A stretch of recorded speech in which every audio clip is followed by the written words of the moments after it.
Halo, assalamualaikum warahmatullahi wabarakatuh. Berjumpa lagi di channel Lointa House, channelnya pendidikan.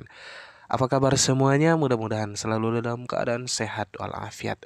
Kembali lagi kita belajar hari ini kelas 5, tema 6, subtema 2, pembelajaran kedua. Silakan siapkan alat tulis kalian dan buka buku temanya. Kita akan belajar.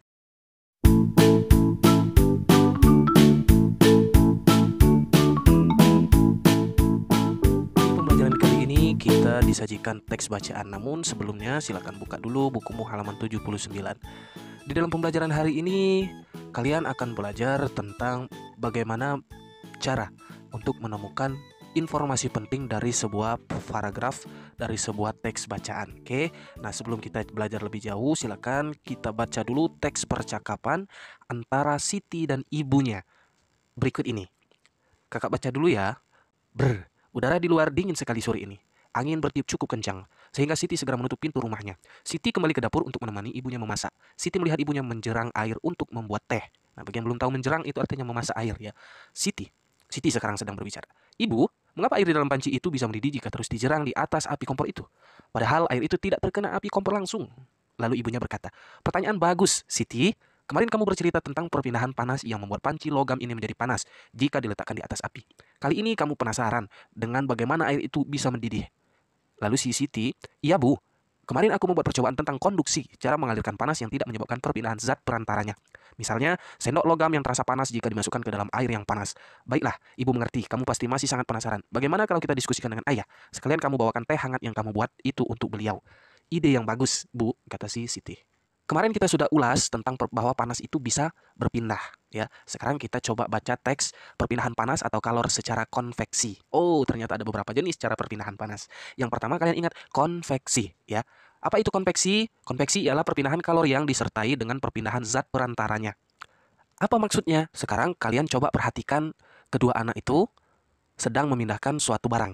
Nah, ketika kita memindahkan barang, maka yang memindahkan barang tersebut juga ikut berpindah, bukan? Nah, kira-kira seperti itulah gambaran tentang konveksi. Artinya apa?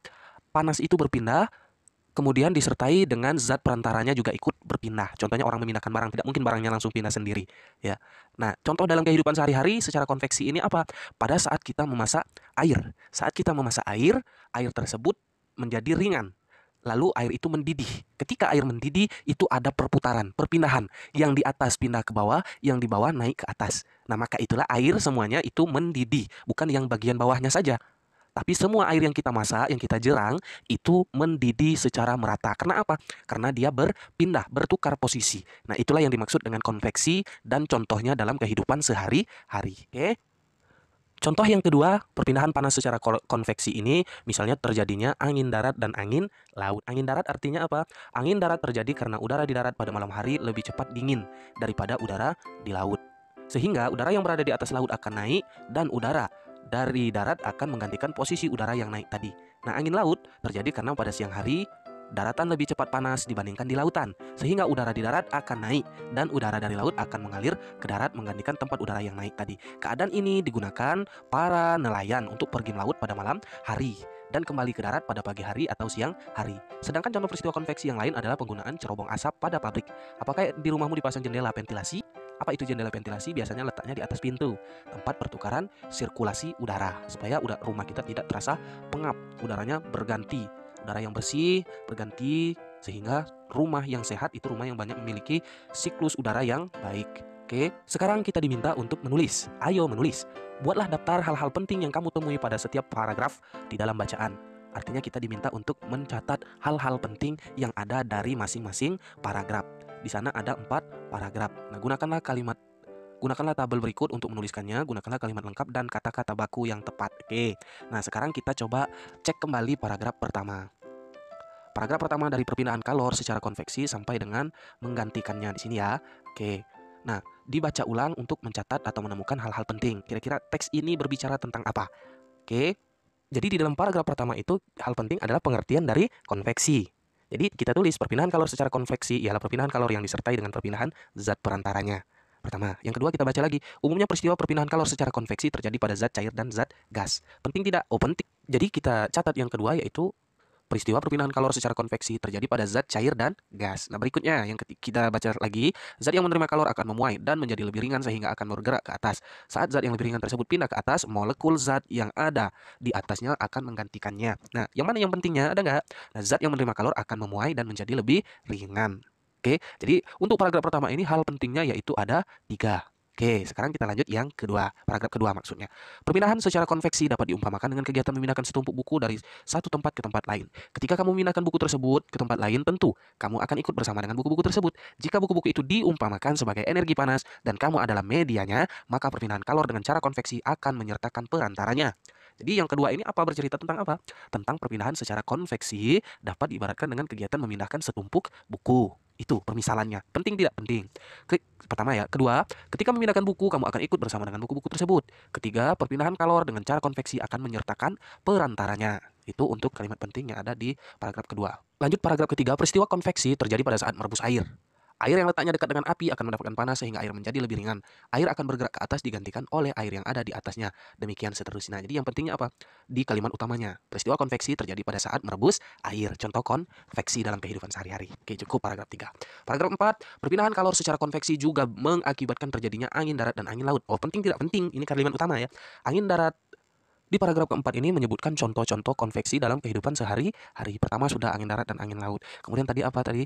Penggunaan cerobong api, cerobong asap yang ada di rumah atau di sebuah pabrik. Nah, kemudian dan penggunaan sirkulasi udara di dalam rumah. Nah, jadi yang pentingnya ada 2. Yang pertama yaitu menjelaskan contoh perpindahan kalor secara konveksi juga mengakibatkan terjadinya angin darat dan angin laut. Yang kedua yaitu contoh konveksi yang lain adalah penggunaan cerobong asap dan pemanfaatan ventilasi di dalam rumah. Oke.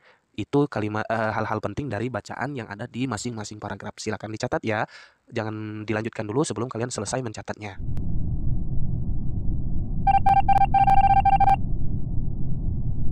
Kita diminta untuk berlatih membuat peta konsep sehingga kita betul-betul memahami apa yang kita baca. Nah, di sini ada beberapa bagian ya. Nah, di bagian tengah ini itu yang utamanya atau yang menjadi judulnya. Apa yang menjadi judul sebuah teks? Yaitu tentang konveksi. Nah, konveksi kita tulis di sini. Oke, selanjutnya apa itu konveksi? Di situ adalah. Artinya apa? Kita membacanya konveksi adalah. Maka pengertian konveksi kita tulis di atas. Perpindahan kalor yang disertai dengan perpindahan zat perantaranya. Selanjutnya dapat diumpamakan sebagai apa? Yang ini ya. Kita tulis di sini apa? Dapat konveksi itu dapat diumpamakan sebagai memindahkan sebuah buku dari suatu tempat ke tempat yang lain. Oke. Kemudian konveksi di sini pada peristiwa merebus air. Apa maksudnya? Air mendapat panas bergerak ke atas dan digantikan oleh air di atasnya. Di sini ya. Sesuai dengan paragraf yang di atas. Kemudian konveksi dapat mengakibatkan apa? Zat yang ringan bergerak ke atas dan zat yang ada di atasnya menggantikannya, bertukar artinya ya. Yang di atas ke bawah, yang bawah ke atas. Kemudian apalagi akibatnya? Zat yang menerima kalor akan memuai dan menjadi lebih ringan. Masih ingat kan memuai itu apa? Peristiwa perubahan panjang, lebar, volume dari suatu benda. Udara, gas, dan logam. Masih ingat kan pertemuan sebelumnya? Itu benda-benda yang dapat memuai. Nah, kemudian contoh lain dari apa konteks. Nah, di sini kita tulis contoh lainnya apa? Terjadinya angin darat dan angin laut.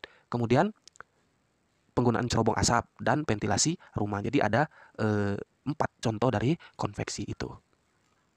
Nah, selanjutnya kita diminta untuk menuliskan pemahamanmu tentang konsep perpindahan panas. Artinya kita diminta untuk meringkas apa yang kita pahami tentang teks bacaan tadi tentang konveksi, mulai dari pengertiannya, kemudian contohnya, dan apapun berdasarkan yang kamu pahami. Silakan kalian buat, nanti di akhir video ini akan ada jawaban pembandingnya. Jika salah bisa kita koreksi. Sekarang kita diminta untuk menyelidiki perpindahan panas secara konveksi, artinya kita diminta untuk praktek. Tapi Pak rasa ini tidak perlu kita praktek, cukup kita ingat pengalaman kita sehari-hari. Kalian pasti pernah membuat yang namanya es teh. Nah, kurang lebih seperti itu maksud dari percobaan ini.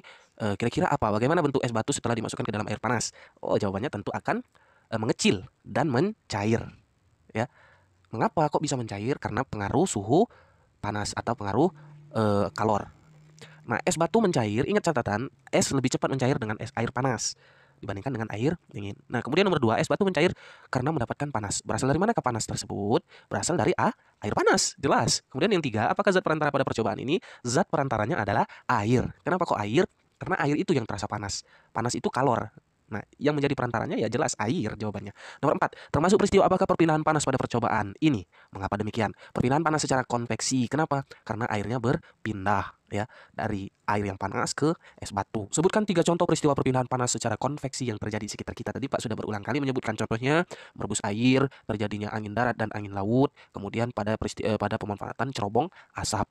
Kemudian buat sebuah kesimpulan. Peristiwa pengantar panas di mana zat perantaranya ikut berpindah disebut perpindahan panas secara konveksi. Oke.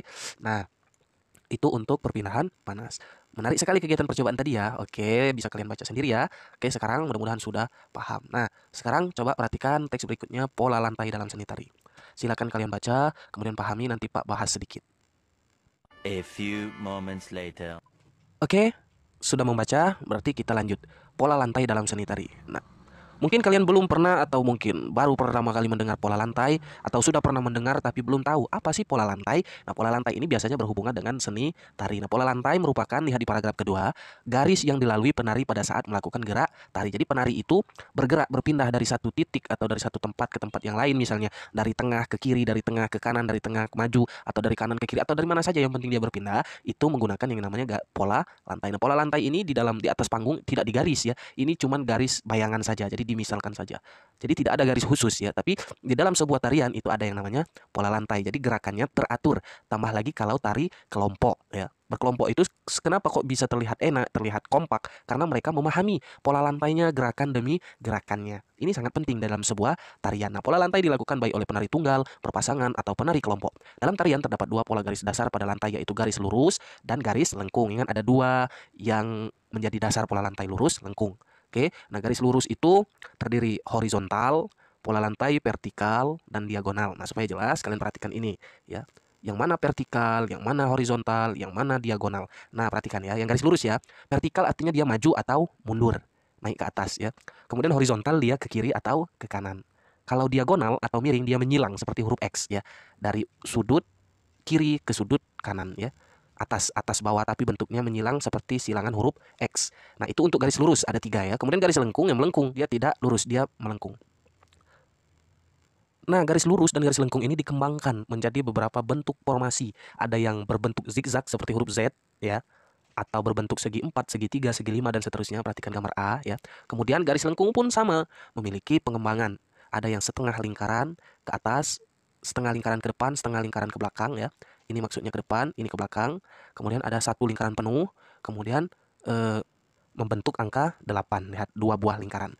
Nah, itulah untuk pengenalan tentang pola lantai. Jadi harus tahu pengertiannya dan jenisnya, itu yang penting. Berikut adalah 2 jenis tari daerah yang memiliki pola lantai yang berbeda. Tari pertama adalah tari jaran kepang yang berasal dari Yogyakarta. Tari jaran kepang mempunyai pola lantai gabungan antara pola lantai lurus dan lengkung yang sederhana. Jadi boleh digabung, tidak mesti harus lurus sama atau lengkung saja atau lurus saja.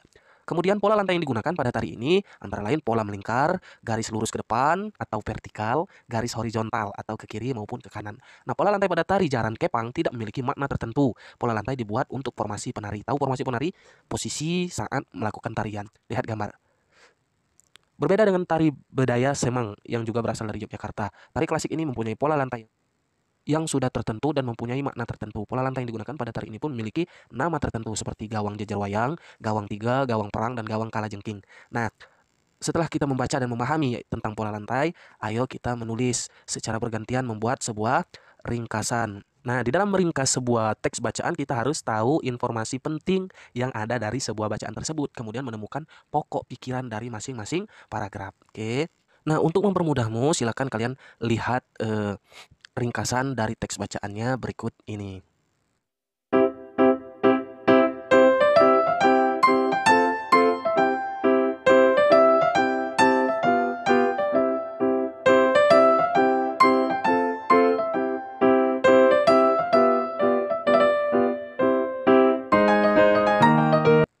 Silakan dicatat ya. Selanjutnya, perhatikan gambar tari saman. Tari saman berasal dari Aceh. Pola lantainya menggunakan pola lantai apa?